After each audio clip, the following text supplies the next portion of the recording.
Okay guys, in this video we're going to go over something that anyone dealing with ulcerative colitis should try and do daily.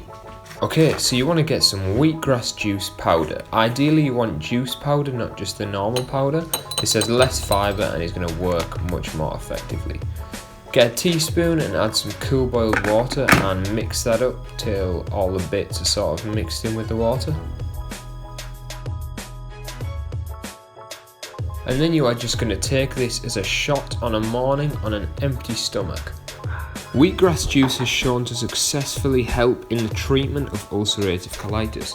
So if you're having a flare-up or you just suffer from ulcerative colitis, adding wheatgrass juice powder to your daily routine will definitely help you in your healing.